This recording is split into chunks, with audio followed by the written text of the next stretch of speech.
Welcome back to the Tennis Nerd podcast. Today's guest is someone I've been looking forward to chatting with. We've been in touch for several years now. Is a player who's made his mark on the doubles tours, played some great singles tennis, shared the court with some of the best players in the world, including his brother Stefanos, of course. Represented Greece on the world stage, traveled the tour. So plenty of stories, I'm sure, off and on the court. So we're going to talk about that, his touring life, and so on. Welcome, Petros Tsitsipas. Thank you, Jonas, for having me. Yeah, it's quite an honor, to be honest. Thanks, Yeah, thanks. I've Likewise, man. watched a Um, few podcasts. where are you right now? So what's happening in your life?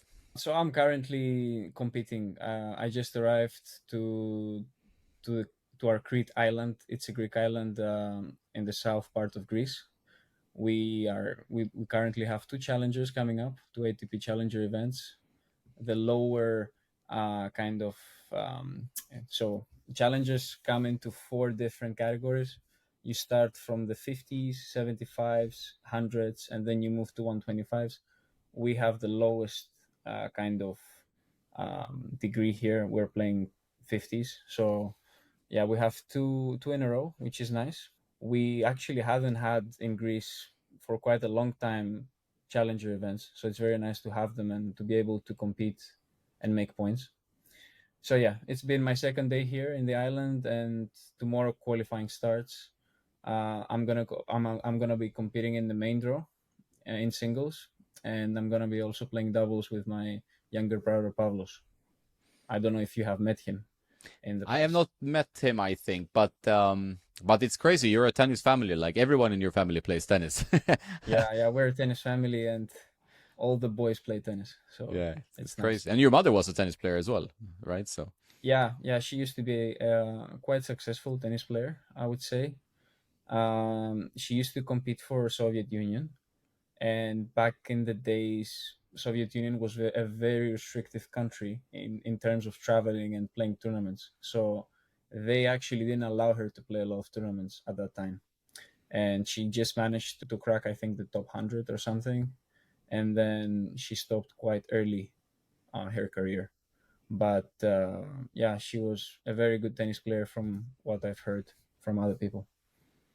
yeah, I've heard that too. And yeah, I know your father as well, Apostolos, of course. And coming from Greece, it's not like a country known for tennis, you know. Like you are the tennis family of Greece, like the royal tennis family of Greece. Like, how has that been like growing up? Is there like a lot of support around tennis, or you have brought this kind of into the country?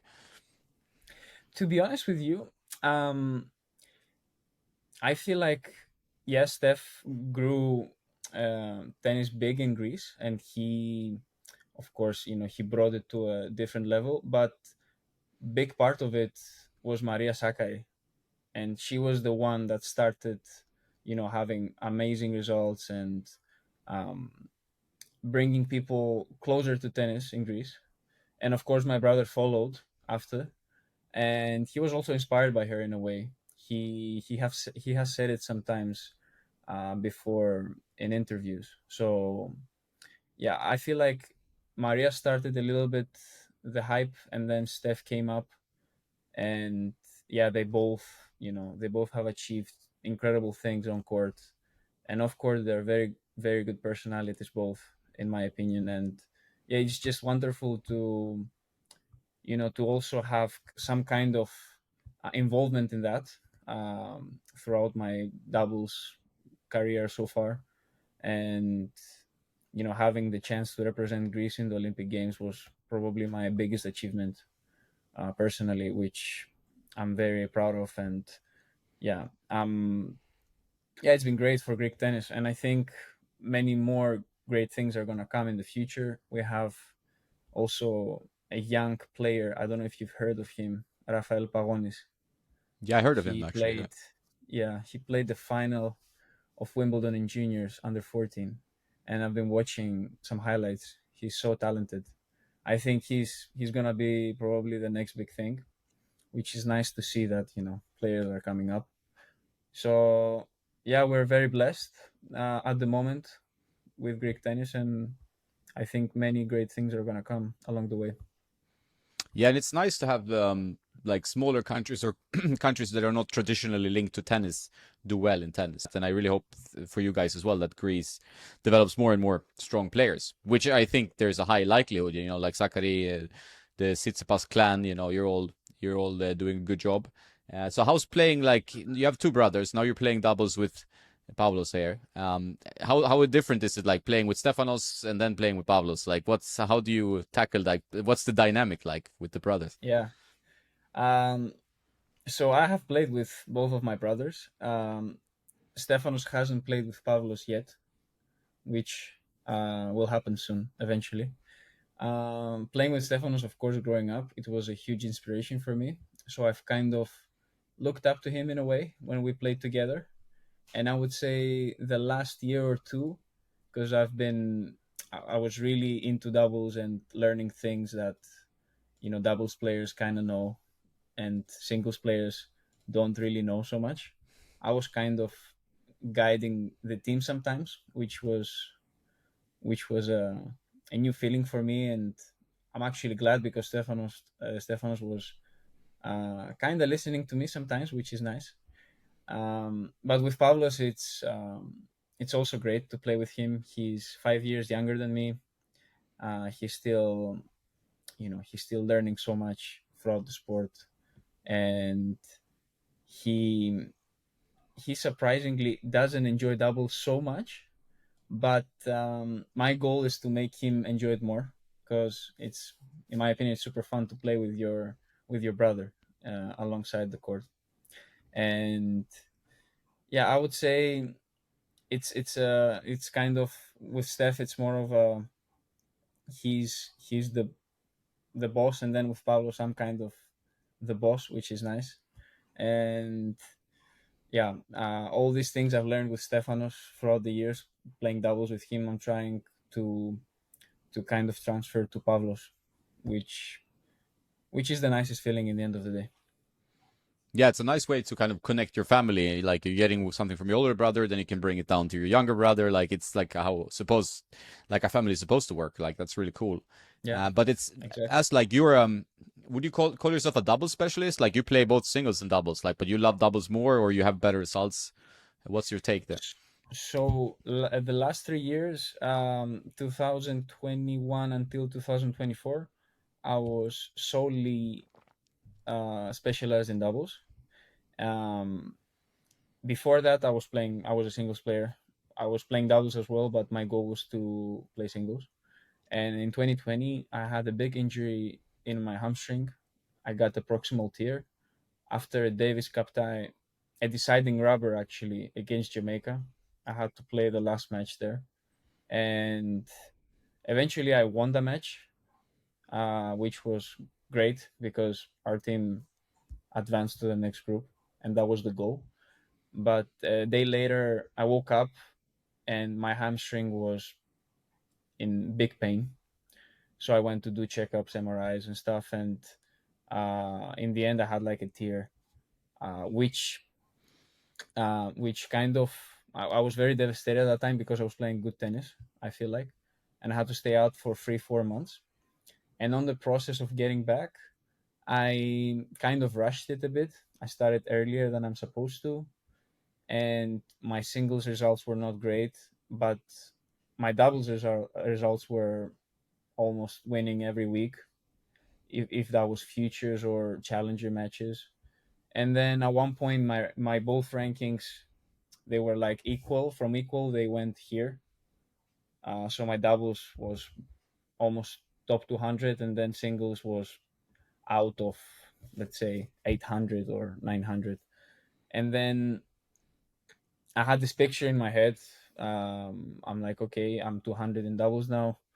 If I push a bit and I reach to 140, 130 until the end of the year, that was actually 2021, if I remember correct.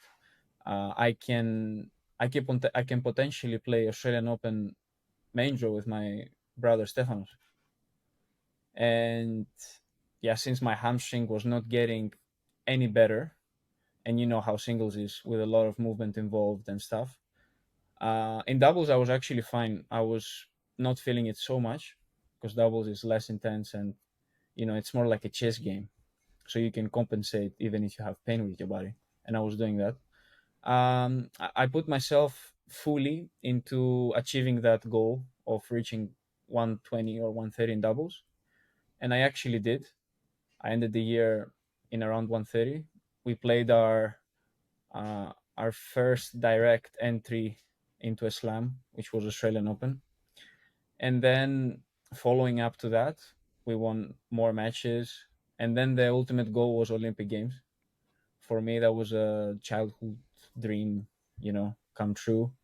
So it took me 3 years to achieve that. I did it, and then after Olympics, mentally, I felt like, yeah, I love doubles, but the last 3 years, I was always visualizing myself of playing singles, and for some reason, I felt like I have to get back to it. And since last year September, I've been training only that. I've been training singles. Of course, I'm playing doubles, but it's not my main priority right now. My main priority is to improve as a singles player and improve my ranking. And my ultimate goal is to do both. Let's say from next year at challenger level, so entering challengers and playing singles and doubles. And then of course I have other goals in my mind, but this is the primary my primary goal at the moment. Oh, that's great that you can be able to switch. And also, I guess you put like a lot of time and effort into reaching your goal of the Olympics. And then, like, that's one goal done. The air goes out of the bag. You want a new goal, and you are also a singles player. So it makes sense to kind of shift focus a little bit. Like, also in my head, like that makes sense to at least give everything you have for a bit to singles and see what happens, because you're already Yeah. accomplished doubles player. I checked your highest ranking was like with top 100, so very good level.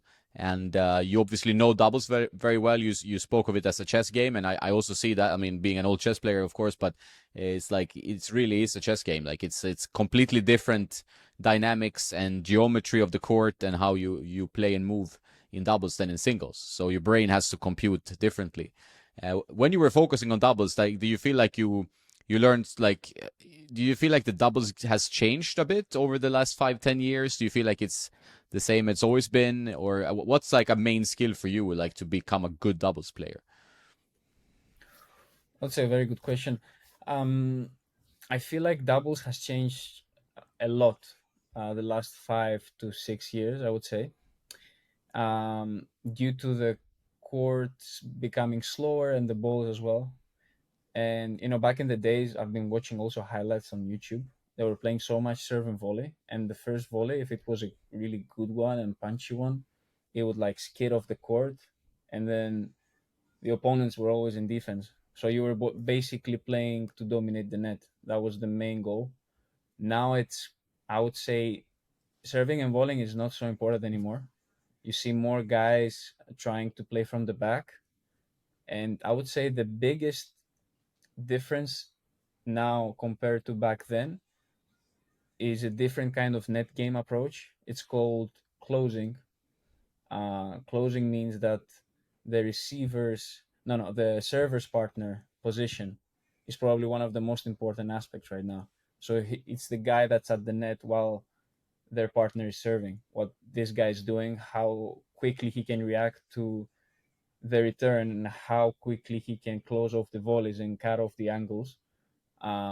And you see many guys like Vavasori, Bolelli doing that very well.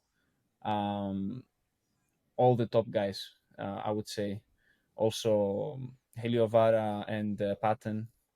That's kind of the non-traditional way of playing doubles. They're playing in a very new kind of style way, and it works very well. I was also, I was also learning from this kind of guys trying to play the same way, and it's a very yeah, it's very effective. It's very effective, but not. I would say most of the fans of the tennis fans cannot really quite understand, how are like they're doing all that stuff with the crazy reaction volleys and closing the net, but it's actually insanely effective, and this is where you win most of the matches. If you know that your partner can serve a specific spot and then you close a specific angle, um, then you win 50% of the points because you're serving 50% of the points.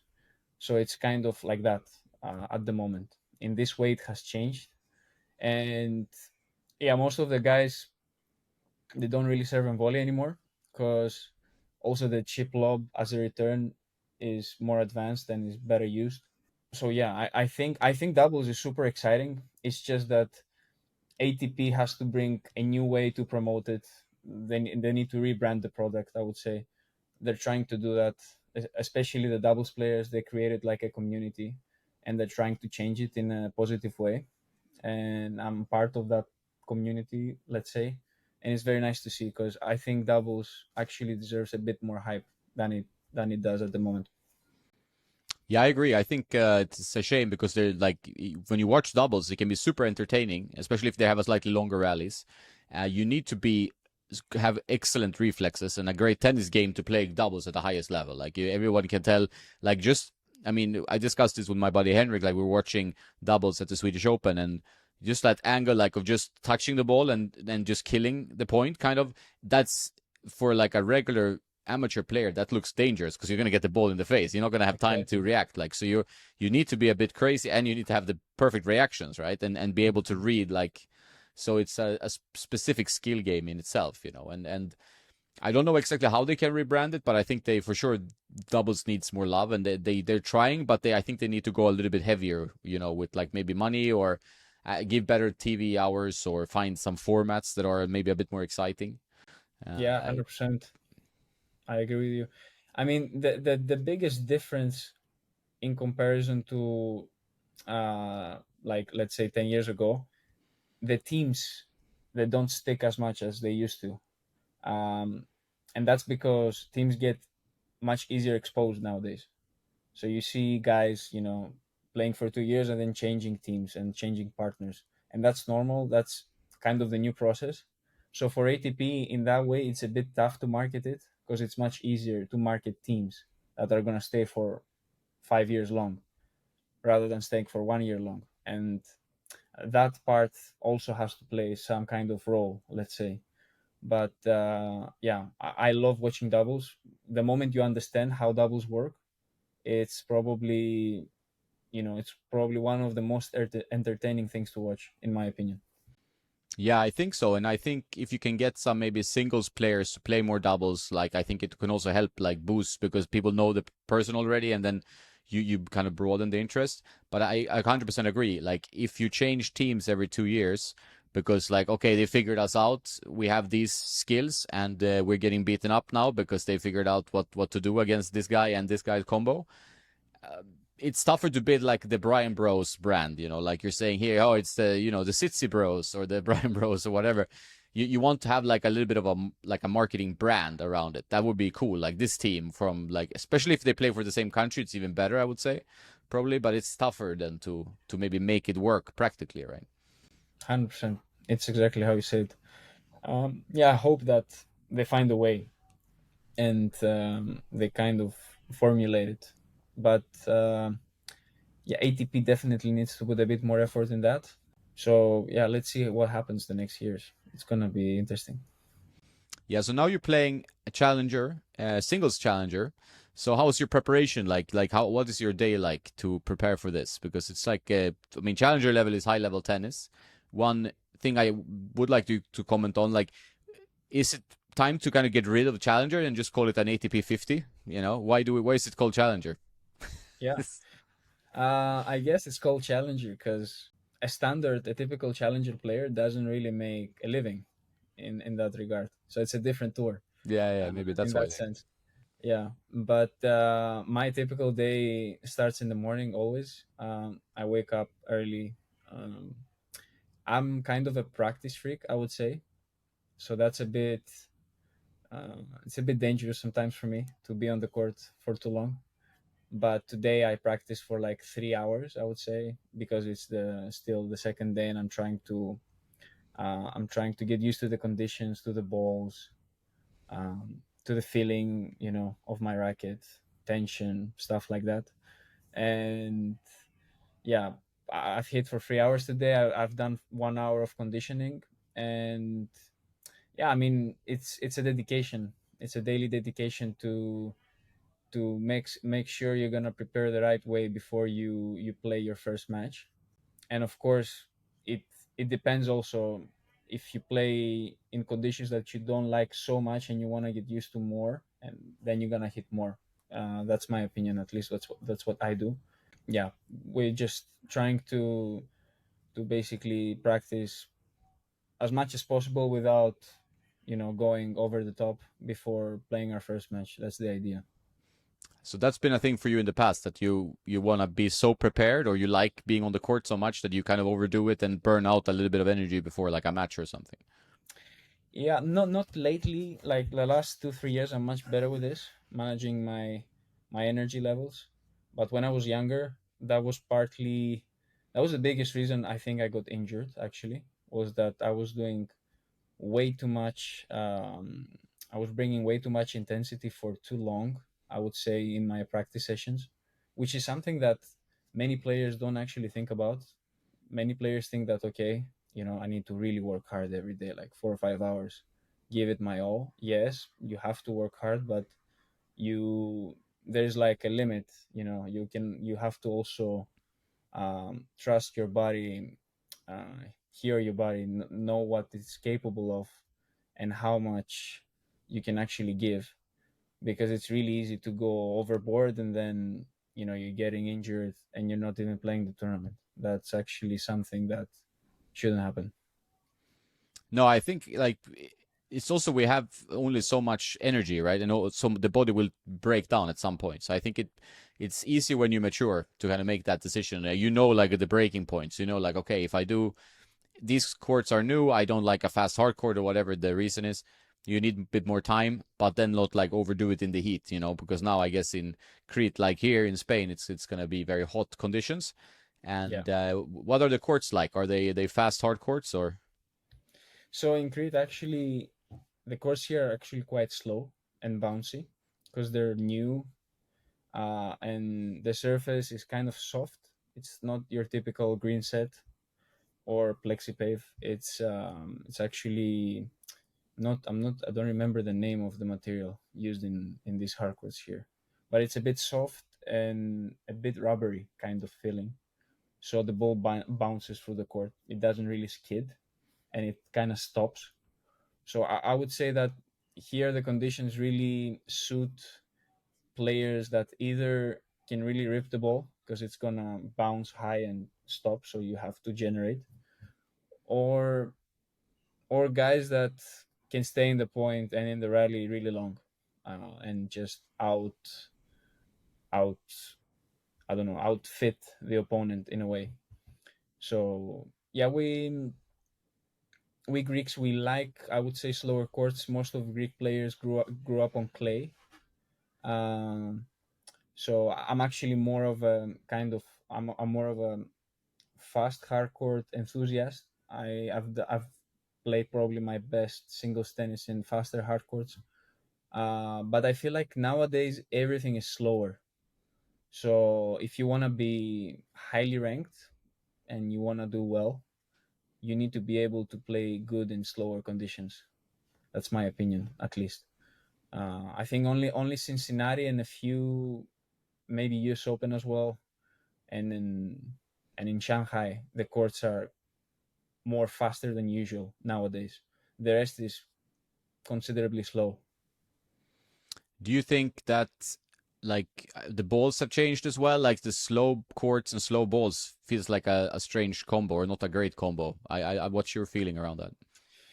You know, I've discussed a lot with players about this. Some players think actually that after COVID, maybe the production, I don't know, changed, or there were many balls left in the storage and they tried to use them throughout the years. I don't know.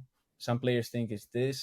Some other players think it's the material of the balls has changed, so the rubber or maybe even the felt. But my personal opinion, for example, this week we're playing with US Open balls, and the Wilson US Open ball was always my favorite ball. I felt like it was the best, let's say 5 years ago in time. But the last 2 years is not the same anymore.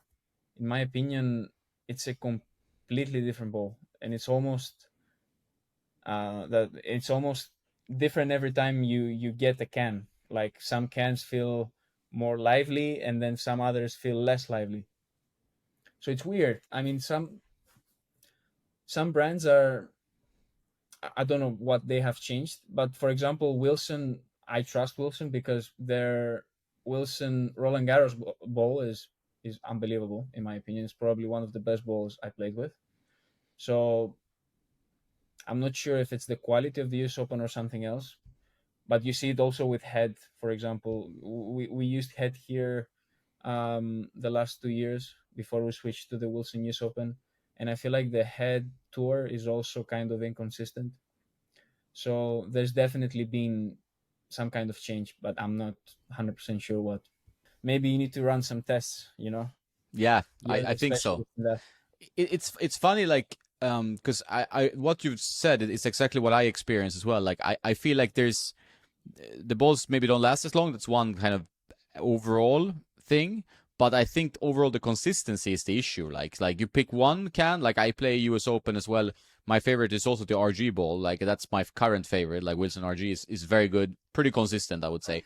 But the same with US Open, like, oh, there's a dead ball, it's a lively ball, it's a different. I'm like, what's going on, you know?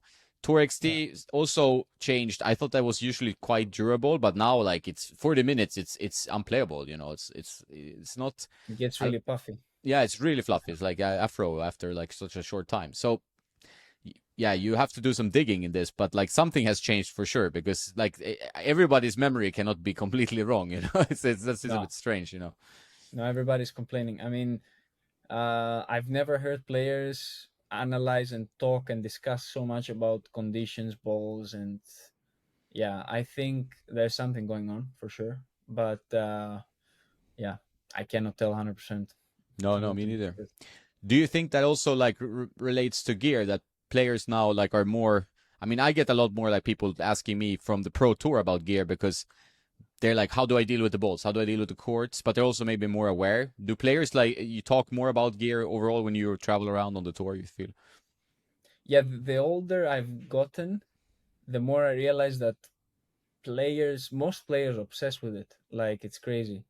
I've been part of this kind of process myself. Now I know much more than I used to know about rackets, specs, strings, tensions, all that stuff. Um, yeah, and it's something that at one point you will think about eventually, and you will analyze, and you will kind of try to figure out what you really want in your game and what you want to play with. Because I'm 25, I'm 25 years old, and okay, I've been working super hard all these years coming up into my tennis career, but you feel like in your mind, in the back of your mind, there must be something new that can help me play better and more efficient. So yeah, I've been discussing a lot with players, and I've also seen a lot of players switch to, like for example, the VS. It's a very popular racket nowadays. Uh, I mean, the perfect example is Bublik. Uh, Probably you discussed about it with someone else already in the podcast. That No, not so much, but it's like didn't. I said maybe something in a video, of course, about like, I mean, the story that I know is that he actually went to a store, I think in Phoenix Challenger, and bought, and I think it's the Aero 98, not the VS, but I'm not 100% sure. And he bought 5 rackets, 2 grip 2 and 3 grip 3, because that's all they had. And he bought a Okay. spray paint can and he painted it. Yeah. And Really. yeah, maybe he has gotten different frames, but then he reached the final in that Challenger and he painted it themselves, right? Like because people's like I have a friend of mine, knows him and saw him come out of the store with this stuff, so it's like it's Okay. quite clear, right? And then he just played and seems to be working, maybe he doesn't think about like that. That's if you spray paint on top of paint, you're not gonna add a lot of weight. So like the racket's becoming very heavy, but it seems to work. I don't know. Like some guys can adjust, some guys cannot adjust. I deal with Mhm. players that like if you tell like, oh, 2 kilos down tension, no way, man. Like I'm not doing 2 kilos. Like they try it, they like I can't play like this. And some Yeah. guys are like, oh, I can try this, and then this works, and then they try a little bit of everything. It works pretty okay. So it's you're a little bit picky. You mainly test strings, right? Like around with your I'm blading. I'm really picky. I'm testing. I've been testing so many strings the last year or so, especially when I got them back to singles. Um, my setup in doubles was always, let's say, I started, my best results were with regular alu 125. Um, and then at one point, I don't know why, but I thought that I need a bit more feel and power.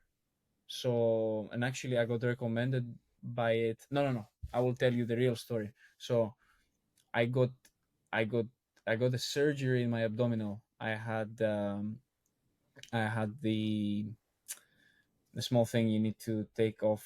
I forgot the name. The appendix or no? Um, No, no. I had appendicitis. Yeah. So I had appendicitis 15 days before US Open. That was 2023. So US Open 2023, and I'm getting appendicitis. I was playing a challenger in Cary. I remember that was in US, in North Carolina.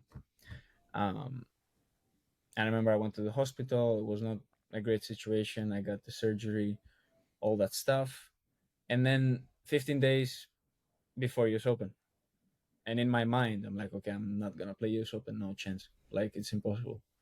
The doctors told me that I can restart doing some physical small stuff on day 10.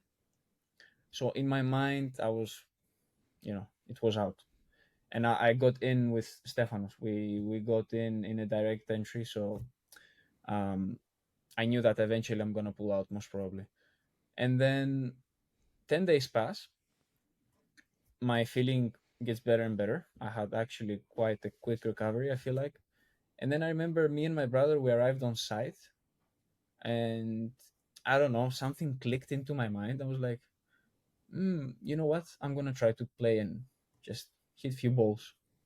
And I took my racket to the stringer, and it just came randomly into my mind. I'm like, fuck, okay, you know what?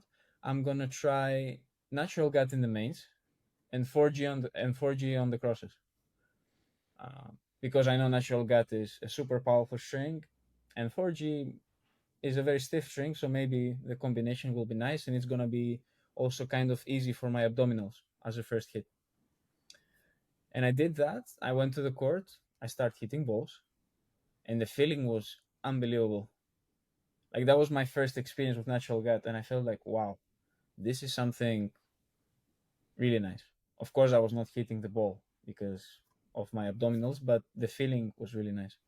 And then second day I did the same. Third day I did the same, and I tried a few serves as well, and I could serve pain free. Um, and then our match was in 2 days, so that was day 13. Our match was on day 15 or 16, and eventually I did the crazy thing. I I went to the doctors. I told them my situation there at the US Open, and they recommended me not to play the match, of course, and that it's really dangerous. But inside of me, I was hitting the ball well. I was feeling quite good. So I said to myself, okay, I'm gonna go out there. I'm gonna try to play in set, just a set with Stefanos, because he was, of course, willing to help me to play, and if I was in a good condition. And we went out, we played, and we won the match, which was crazy. Just 15 days after the surgery, makes no sense. But and then that was my first experience with natural gut, and since then I've been using that string for like, it's been already almost 2 years. Yeah, which is crazy. On and off sometimes, but I would say, yeah, I've been trying to find like a poly on the crosses that is different. I've tried Alu Power. Now I'm trying Alu Power Rough, and of course, it's also a very expensive string, natural gut. Most of the time, I have to buy it, which is not nice. I mean, it gets pretty pricey, and sometimes I was getting it from my brother. But I would say it's probably the nicest string at the same time and the worst. It's kind of in between. The complications about it, of course. You've probably tried it, Yeah, but yeah, I played it's a lot with gut. It's a beautiful string. Like you're getting a crisp power, and it holds tension well. Like obviously it's gonna snap faster than any other, like a poly, right? But then you're getting the power, and you're not quite getting the same spin potential, like quite, So it's like a little bit less spin, of course, but you're getting more ball through the court, so a little bit easier power. So it's very, very much up to the player. Like I have had players top 50 that are like super happy to switch to gut, and not like some people refuse. Like I can't play with gut. Like it doesn't work for my game. So it's very polarizing. But then you had like you had Roger, you had Andy, you had Novak. They all played gut hybrids. So it's been a popular thing, but still, it's like not everyone. It's not everyone's cup of tea. Like that's the thing. And I don't think in every condition maybe it's the number one solution, but there's quite a few players who play natural gut, and I even guys were using, like my buddy Elias, he started testing gut in Swedish Open, and he said, "Oh, it's like this is so much easier to play," and then okay, in an Aero VS, which is quite not the most logical combination to have gut in the Aero. Right? Yes, is I don't know, maybe too much. Yeah, that could be too much, but he likes it, so he plays with it now on the Challenger Tour, and he's winning matches. So all good, but it's not like if in top of my head it's like, okay, got in a VS, but if it works, it works. Yeah, Right? it really depends on your game as well. I feel like my game, it suits well because I'm not a guy who plays a lot of topspin. I like to hit through the ball flat, and I would say I come to the net quite often. So on the volleys, it feels much better than a poly, of course. And of course, it's a different feeling at the contact point. It's more crisp, but I like that crispness and that soft feel.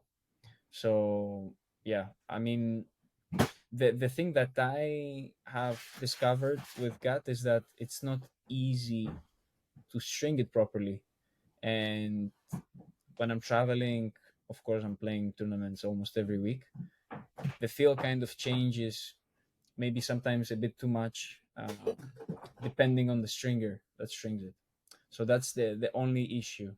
Otherwise, for my game, it would probably be the best string. Yeah, that's one complication that people don't think about. Like when you travel to tournaments, you have different stringers. Like you're not traveling with P1 or anything, so you have different stringers, and sometimes it's the stringer, sometimes maybe the machine itself, like it's something like the machine maybe is not the best or drops tension or just like different. Sometimes it's the conditions. So like gut is not the best in super humid conditions. Like it's gonna snap faster, it's gonna drop a bit faster. So you don't want to put like gut in like a hot car, that's not generally it. So you don't know if you have to treat it a little bit like an organic product, which it is. So it's a bit more complicated. That's probably why you're not having the consistency, of like, okay, like a plastic. That's a different story, right? Of course. No, for me, polyester strings are way more consistent. And I mean, of course, there's always like a price to pay when such a good string like gut exists. Of course, you said like you said, it's natural. Of course, there's gonna be complications in humid conditions. I felt that a lot, especially on clay, especially on wet clay. I feel like gut is not probably uh, it's probably a disadvantage sometimes to play with. But there's ways to string it. You can always adjust tension. There's few tricks I learned from quite a few stringers that I've talked with. One of them, he's actually Greek. I don't know if you ever met him, Petros Tsitsipas. He works in French Open every year. He's one of the masterminds of stringing in Greece. We all ask for advice whenever he can help us, and yeah, he's been helping me a lot with that. So it's a learning process, of course, when you want to play with that kind of string. But yeah, I mean, I'm willing to do that. So Yeah, and I think for you, like in your Blade 98, and also 1820, like having a bit of extra pop from that pattern is quite good. And you're seeing a lot of players using a Blade 1820, even if it's other generations or whatever, or other specifications, that like the gut seems to work well. Like you said about your brother as well, like when he played like 4G full bed 1820 Blade, it's like a board, some people like a board. We had Dusty Brown, he played like 36 kilos in his pure Yeah, drive or whatever. yeah, But that's crazy. that is crazy, that is literally quite a lot. But it's gonna be a board in that dense pattern like 1820. So it 100%. can be hard on the arm a little bit. Yeah, it's funny because I know Dustin quite well. We play club matches together in Germany in the same team, and he actually gave me his racket to try to hit balls with. I was always curious. I'm like, man, you're stringing 36 kilos. I want to see how that feels. And then I hit a few balls, and I understood everything. It has nothing to do with the tension in the end. It's just that the racket is really, it's a powerful racket, and his balance point is different than any regular ballast point. I think quite a high swing weight as well, of course, when you play with that kind of tension. And it's yeah, it was completely different from mine, and it didn't actually feel like I'm playing with 36 kilos. But with that kind of setup, you need a lot of control, so it makes sense from his regard why he plays with such a stiff string bed. Yeah, I think also. I mean, he likes the feeling of like really attacking the ball like crazy, like swinging completely Yeah, without abandon, and not needing to like, okay, I have to loop this a bit or I have to put some extra spin on the ball. He wants to be able to go like, okay, I swing all I have on this one, and then you totally. need a little bit of extra tension. So and like you said, the racket it's a power racket, so it's not like yours. So you Yeah, adjust accordingly, right? yeah, of course. Yeah. But do you talk like with Pavlos about gear or ever, or he's like he's now okay. I'm playing this. I don't want to hear anything about gear. Pavlos has actually he actually has been the first uh, member of our family. He's playing with Bubble at the moment. He's playing with the VS.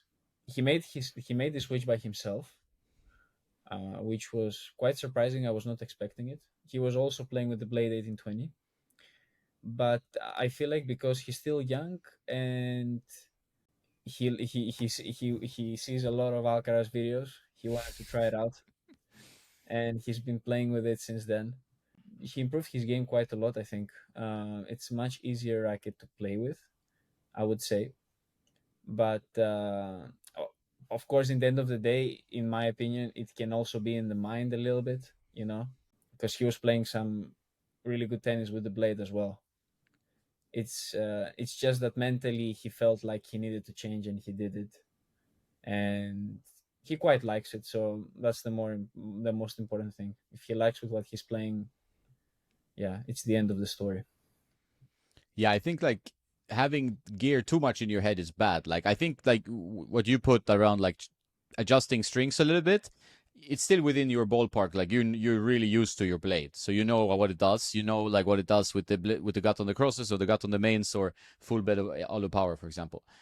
But if you're going in between rackets and it starts becoming a big thing in your head, then like it might become too much space because you are still the player. You have to do all the work. The racket is im- is somewhat important because it's the part of like that touches the ball, with the strings and all that. But it's still a lot of things that become a mental thing, where you can probably play as well with your old racket. But that's the trick. You have to kind of get out of your head. Like if you're testing, don't test for too long because then you're gonna go nuts.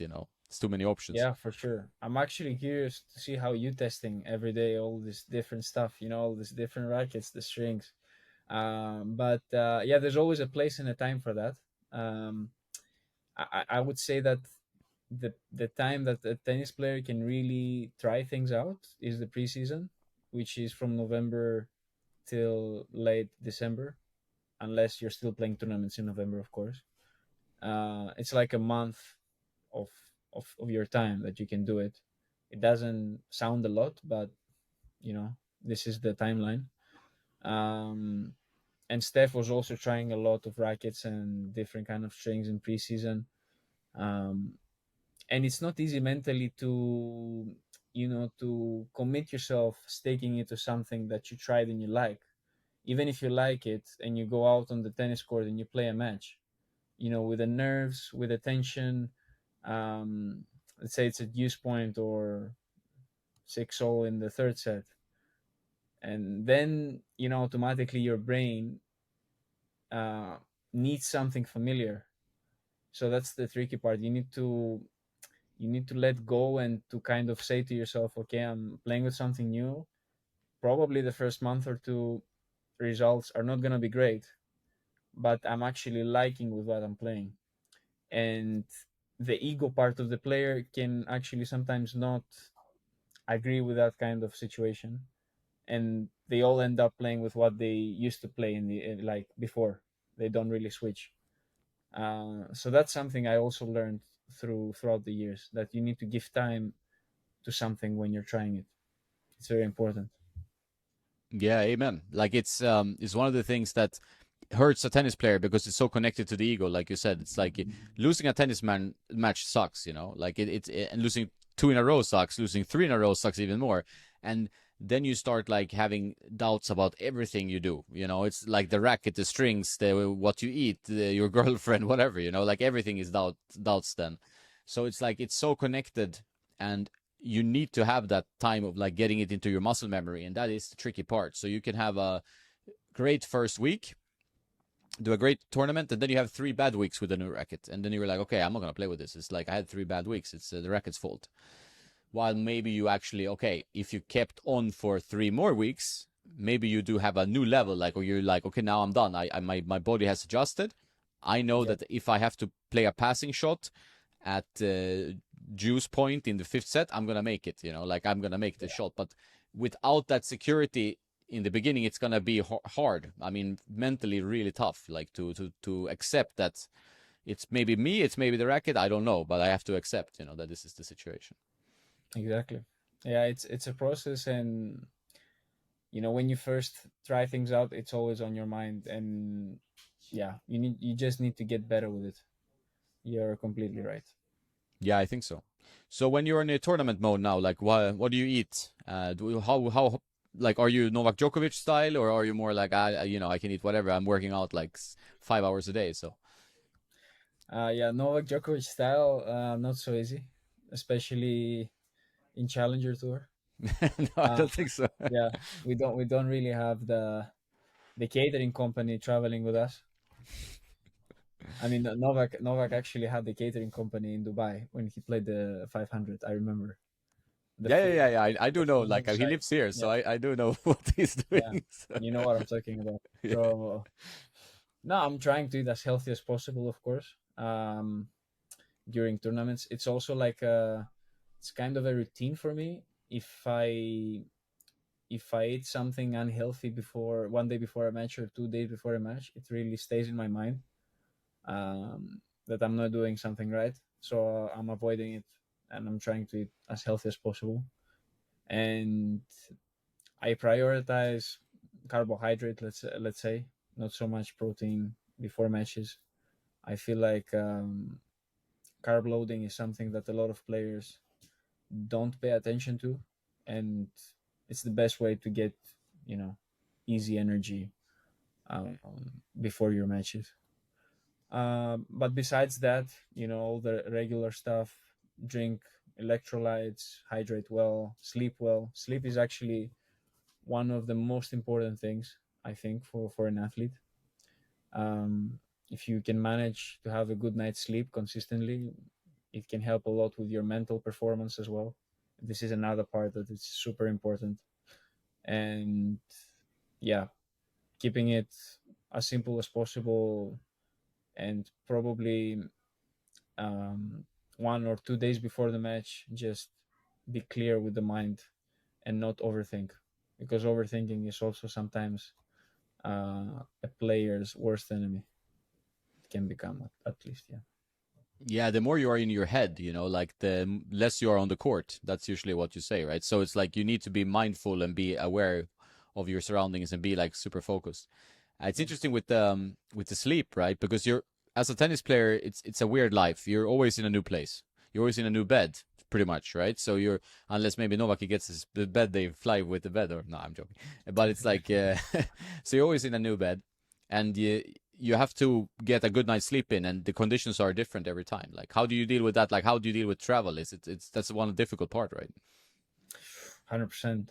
Um, Yeah, for me, the most difficult part about traveling, which I haven't done so much this year, but I did quite a lot when I was playing doubles, um, is the time zone difference when you travel from US to Europe.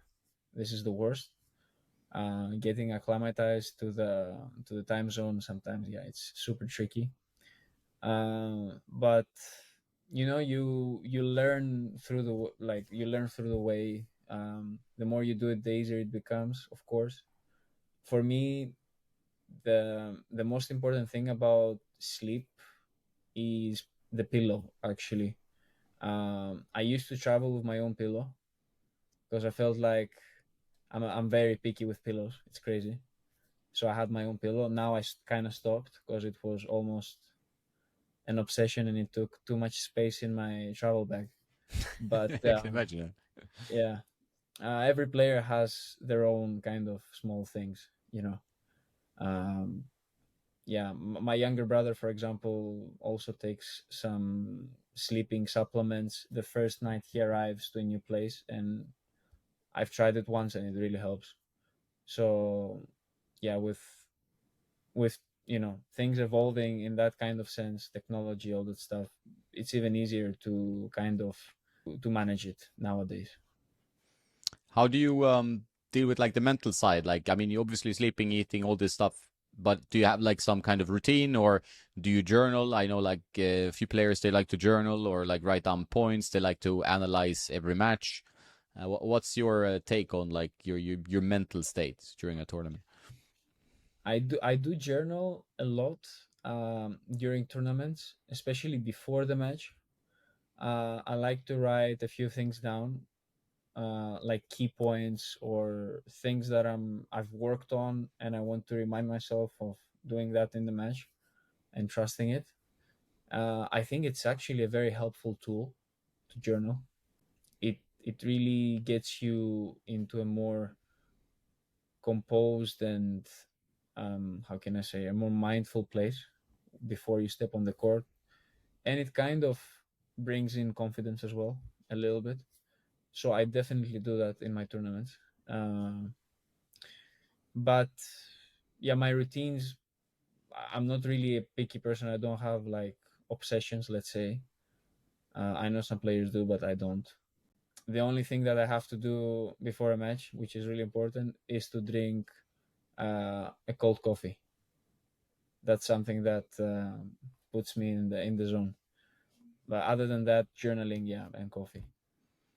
It has to be cold, or can it be a coffee? A cold.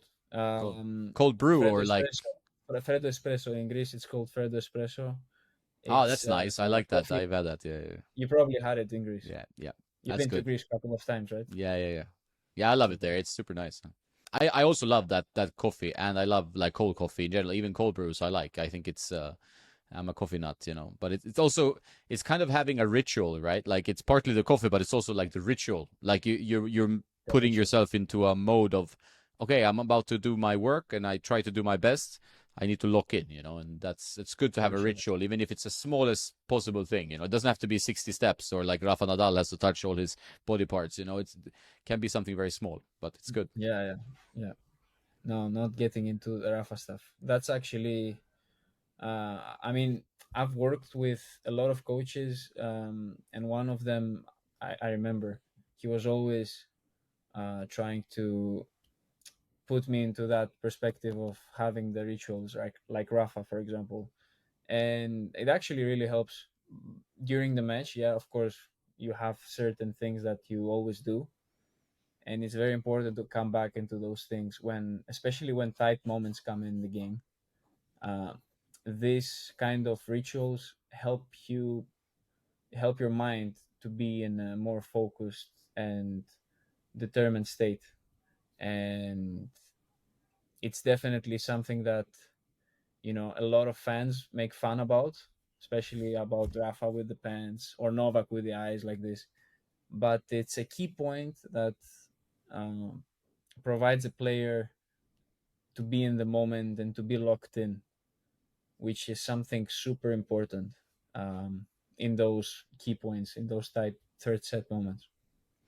Yeah, tennis is a different sport from like team sports and many other sports because you have like this like mini breaks all the time with the points, right? So you have time to overthink. Technically, you can do that. You'll be like, oh shit, I just wasted 3 break points, and now we're at deuce. I'm about to waste this game. All the negative stuff comes into your head. You have to kind of find a way to block them out and restart, refresh, which is tough. But you have all that time, so you need to kind of use it in a good way. And one way is obviously to have rituals, and that's I think it's sometimes tough for people who watch tennis. They don't maybe play matches and stuff. They don't realize like this is a like the tension of playing a tennis match. I mean, it gets better the more you play, but still, it's a lot of tension, and you feel the opponent's tension, you feel the audience tension, you feel your own tension. So it's like, you have to have your own little like tricks to zone in or to kind of shut something out because I think it's very tough to deal with otherwise. I think people who play a tennis match for the first time in their life, they realize their arm is not connected to their body anymore, and it's like oh, I cannot play. So it's this is tennis. It's one of the most tough sports in the world. It is. It is. Tennis. I mean, I used to do a lot of sports growing up. Um, Football, swimming, basketball. Yeah, the tennis. I chose tennis partly because I could be by myself on the court. I felt like I was more of a solo guy. Not that I didn't like team sports. I liked team sports, but of course, it ran in the family, so I had to follow up after my brother, after my parents. It almost felt natural. But yeah, for me, people don't realize the focus and the craziness it requires to be one of the best, not even the best like the top 100 or the top 200. It's um it's a crazy difficult sport, and there's so many things that you have to do right in order to have a shot to be good. um but it's also what makes it so great. In the end of the day, you know you need to be super strong mentally and to sustain so much pressure. And once you get the victory, or you make it through, it's probably one of the best feelings in the world. That's well put. That's really well put. I think it's more about overcoming your own demons probably than overcoming the opponent. Like some people, they want to use the energy of the opponent to screw with them or like get into their head. But I think tennis in its purest form is you against yourself, right? That's the match. Like, okay, you have a guy, you're gonna beat him, but it's not so much against that guy. It's you and your head. You're trying to beat your head, and I think that's a better way of seeing it. But then if you mute, Yeah, maybe you want to get into the other person's head as well. But it's yeah, depends on your style. Like yeah. it's up to you. But what works. So, do you like listen to music or anything to get into the zone before the match, or you keep it? Yeah, it depends on the period. Like I said, I'm not super freaked out about rituals, but I mean, no, not really. Stefanos also never kind of. He was a very simple. He had a very simple approach. My father always was like next to him and explaining him, going through the tactics of the match. And because I grew up with it, like I experienced watching it every time. The thing that I do is just I journal and I just try to talk to myself through that way and put me in the state of, you know, tactically, let's say, being ready for the match, and then mentally as well. Um, but I know a lot of players love listening to songs. I actually, maybe sometimes what I do, I put on motivational speeches before the match when I go for the 5 minute run, to warm up, and that puts me in the mood. But not music so much, just motivational speeches. I prefer that. Yeah, that's a nice way of doing. I mean, because you get like pumped up. That's I feel like you get more pumped up than the music, in my yeah. opinion. That's a good idea actually. What's your coaching situation right now? Like, you have a coach, or you're soloing it for the moment? So at the moment, I do have a coach here in Heraklion with me. It's actually my father has created. I don't know if you know, but he has created his own company, his own coaching company. It's kind of international, and he works with some academies in Spain and some other countries, and he brings in coaches that can travel with players that need coaching, and it's like a service almost. And I use that kind of service from him. It's called ITC tennis, and yeah, it's a new thing for him, and he has helped me a lot and other players in Greece that were in need of that. So it's really nice to see him doing it, and trying to help us with that, because we always struggled in Greece to kind of have good coaches around us and to improve.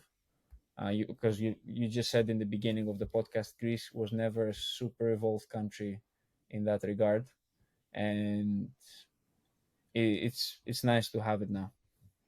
I think that's a great idea actually, because I think the coaching player relationship, it's partly tough to find a good fit. That's always it. But to have like something that makes it easier to at least like, okay, I am in need, but I don't know where to go. Like, because a lot of players, like if you're a top guy like Stefanos, okay, he's gonna have some people knocking on his door. He can knock on their door, and they will be like, okay, I'm interested because you're such a good player. But for a lot of players, it's tricky because they're starting out or they're like in the middle of their career or what. So I think that it's an interesting idea. I think we'll probably see more of that. Like a company that can supply like coaching services. Like depending on the fit. But what do you look for in a coach? Like, what would be a good coach for you? Like, what do you need from the coach, and what don't you want in a coach? For me, what I'm looking in a coach, I feel like there's two versions of it on tour, from what I've seen at least. There's always, for example, there's the coach that is proactive and is trying to give all the information to the player, and he's kind of guiding the way, or the wave. It's like a wave. He's guiding the wave of the process, and the player is just locked in, focused, trying to do what the coach tells him. And that's a very, I think, effective way of doing it. And then you have the other way, which you are the player, and of course you have the coach, and you're kind of collaborating on what has to be improved or what feels right or wrong, and you discuss through the session and also after the session, and it's more of a collaboration in that regard. um, but as a player, you are trying to figure things out mostly. um, so in my situation right now, I think I'm more in the second position. I'm trying to be in a more collaborative way with the coach. Of course, I get his point of view, but I have a specific thing in my mind that I know that I have to work on, that's going to help me in my game to be in the best form possible for the match or before the match. Because I'm not the kind of player that grew up with one specific coach. I was always taking things from someone, for, let's say, 3-4 months, and I was moving on to someone else. I'm more of that philosophy. I don't know if it makes sense or not. I guess I was also just a bit unlucky in that regard, because I always had my father, and I was also traveling with him and my brother, and he was also helping me a lot with my tennis. So I just learned to operate in that way. Yeah, it's something that I'm still trying to understand if it can work. It just feels natural to me at the moment, so I'm sticking to that. But for example, my brother has always operated the opposite way. He always had my father next to him. My father was the person who was arranging how the practice is gonna go. It's not that my brother never had an opinion. Of course, he had his opinion about his game, but most of the time, my father had the plan. The plan was, let's say, followed, and my brother was just trying to give his best effort, and that was enough for him to improve, let's say. Do you think it's complicated to have like a family where like your father is a coach, your three brothers play tennis, and like having a father coach son relationship, is that a complicated thing? Like, I mean, I guess it is, but is that something you think about, like, or you discuss as a family, like this is it's because it's tennis is always around you guys, like you're at the dinner, you probably talk tennis, and this tennis it's Yeah. always somewhere around you in your life. Yeah, yeah, it's a complicated relationship. I feel like when it starts, it always starts positive, and then as the years pass, there's things coming into place that are almost like barriers, and you have to get through them. Of course, I mean, even with me and my other brothers, as a family, we have made, let's say, there were some intense moments between us, and there has been, let's say some mistakes made along the way, and probably, let's say, I don't know, our relationship was for a while a bit broken because of tennis. But it's absolutely normal for that to happen, I think, because in the end of the day, it's all about experience, growing from it. And you see now, my brother has gotten back with my father. They're trying to make it work once more, which I'm very happy about. I feel like my brother, after a year of abstinence from my father, he actually maybe needed him by his side now to regain his tennis, because my father knows him the best, from everyone, and I feel like it was time for that to happen. So yeah, from my side, of course, you know, I've also had my moments with my father, but deep inside me, I know he wants the best for me. So he's probably the only guy that's gonna do it from his heart, which is the most important thing. The more I think about it, the more I appreciate it. And I feel like it's a very intense and complicated psychology between father and son, and coach father son. It's something that both father and son have to be in complete line and work through it together in a very healthy way, which requires both at the same time to be on the same page. It's not easy. No, it's not easy, and but it's there's absolutely something to what you said about like he knows in Stefanos' case, and also if he coached you, for example, like he knows you guys the best, right? So he's your father. He has lots of love for you, but obviously he wants results as well. So it's a complicated dichotomy there. Like, okay, I want results, but I also want love, and I want what's best for them, which is results, probably. Um, but you see a lot with players like they leave their parent who's been coaching them, but he was such an important part of all the way through that it's like it's tricky to move on to something different because that is kind of like a rock in your foundation as a player. Like as one of the rocks is gone, like there's a new person there. I don't know if I should listen to him or not, or Yeah. it gets complicated, So I completely understand, and I think you see it in these situations where there have been father son or father daughter relationships, is that they end usually back together in some way, like so because that's such a foundation of the whole game. It is, and yeah, it's very easy for people outside to see certain things and comment on them and have an opinion. But in the end of the day, if you think about it, between your family, it can be so heated, but at the same time, you don't really understand how heated it is. For you, maybe it's normal because it's just something that it's just so passionate at that moment that you don't really think about the, how can I say, the level it has reached. And and yeah, it's something that it can absolutely work, I think, still nowadays. I mean, you see Ben Shelton with his father, he's still coaching him. He just won a Masters 1000. I met his dad and I talked quite a few times to him. He's a super chill and nice guy, and he's doing it in a very smart and a very educated way. And yeah, I hope to see more parents, maybe in the future, doing it the way he's doing it. It's very nice to see. Yeah, that's it's good that you have that they can have that they seem to have a good vibe. Like chemistry is good. You don't know maybe in 5 years it would be a bit different. We don't know, but it's nice to see. And I think it's a tricky line for the parent to walk as well. Like how intense should I be? I want this so much, but then it's my kid, so I don't want to overpress. It's complicated. I think that's why some people step away, but in some cases it's just best to stay there and be like that person all the time, right? Yeah, yeah.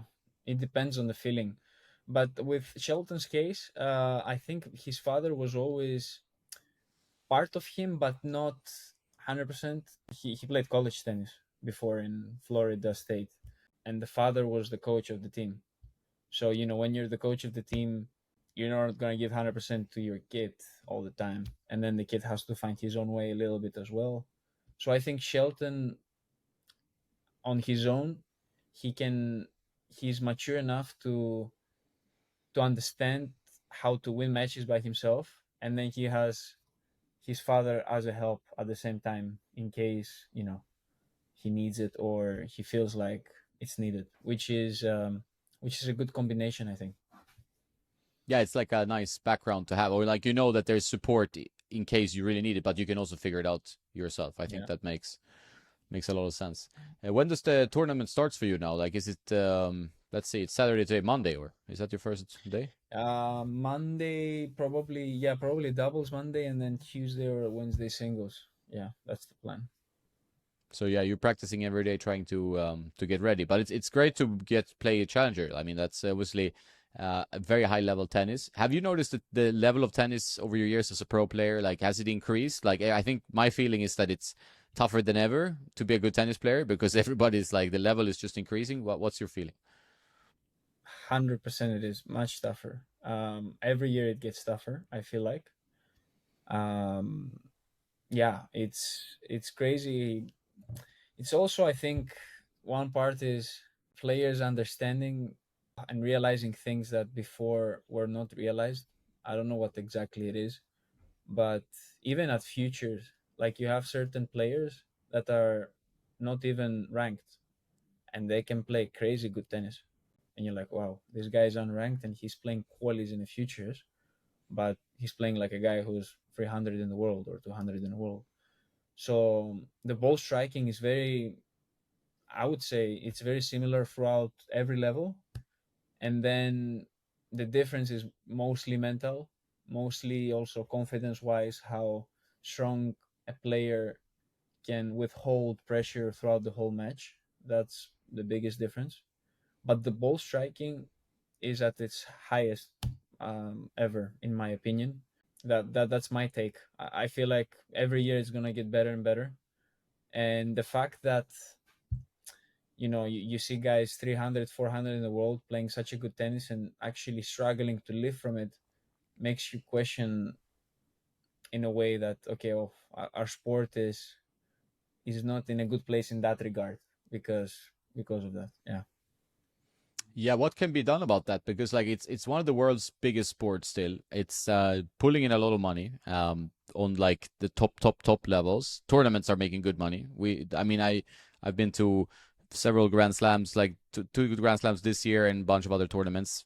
They're sold out, like the French Open, Wimbledon, they're sold out. Even qualis, like they're people everywhere.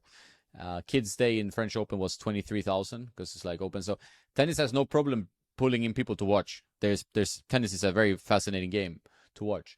But then like you're a top athlete and even let's say you're 500 in the world in tennis, that requires like a lifetime of commitment and dedication, right? To be this good.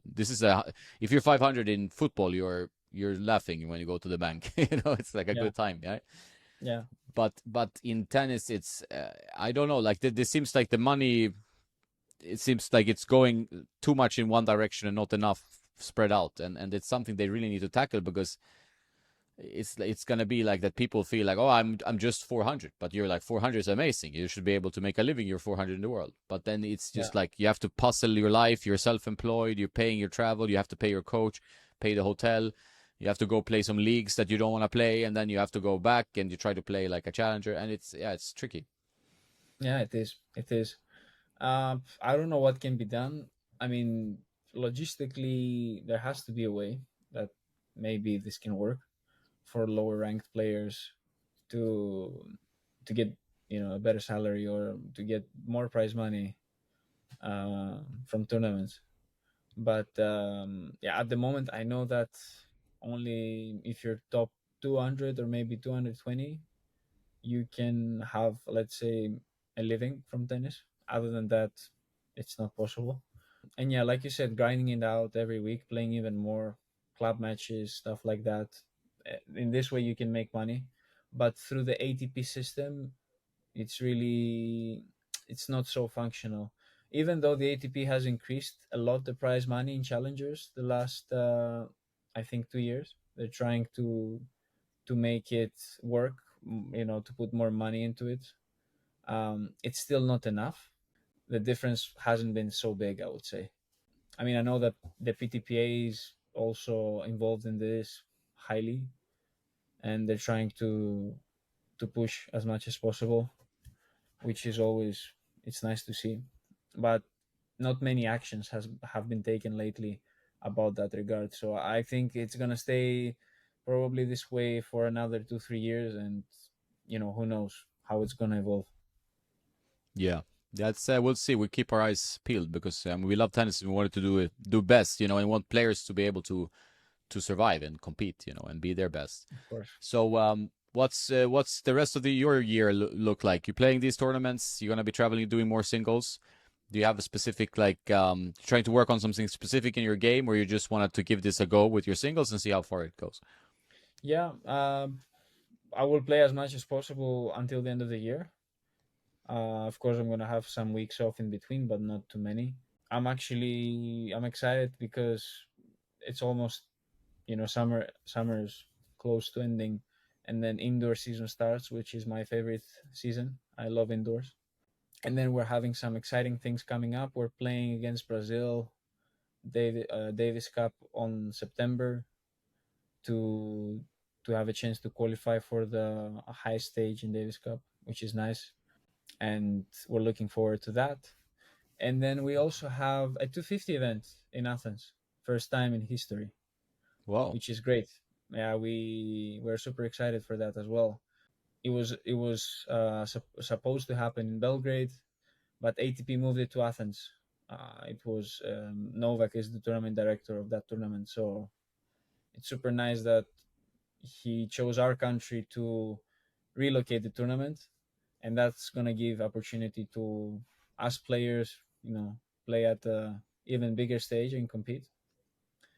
And I think my brother will play too, which is amazing for the Greek people to see him play at the ATP event in Athens. And yeah, we have a couple more challenges coming up in November, I think, in Greece. So lots of tennis to be played in our country. That's the nice thing. Yeah, it sounds great, man. I'm excited about that. I hope to come and watch some of it because Greece is a great country to visit. Of course, everybody knows that, and that's going to be great. And I wish you all the best and in your matches. And I obviously keep in touch with you and Steph. So all the best to you. And if you have any gear questions, send me a message whenever. I try my best. I've done that already quite a few times. Yeah, I know, and you're welcome. You're welcome. It's good. I try my best to have. Sometimes it's tricky. I have that with a bunch of other pros as well, but it's sometimes people are like not super keen on testing. Some people know nothing. You know quite a bit, which makes life easier. But some people they are like a completely new. Like what should I do here? So it's a learning process. It's a learning process, yeah. And it comes, but it's good to experiment a little bit, and then you're more confident about the setup. But you have to find the confidence, and then you can like flow and play without hopefully doubting it, too much, But it's because in the end it was always like this, that the conditions were different. Like, so you're like, okay, I'm going to you like to play indoors, indoors completely different than playing outdoors in a humid condition. It's completely different tennis. Or you play on like in Quito in Ecuador, and it's like the ball is just flying like out of the stadium, because it's so the pros has always needed to understand like how will this condition play. That's always been important, and now with the balls even more, I say. Yeah, 100%, 100%. Thank you for having me in your podcast. It's been a pleasure and an honor, and yeah, hopefully we can do it some other time as well. I would love to. That would be amazing, man. And we keep in touch, okay? We keep in touch, Jonas. Thank you. Thank you. Have a good evening.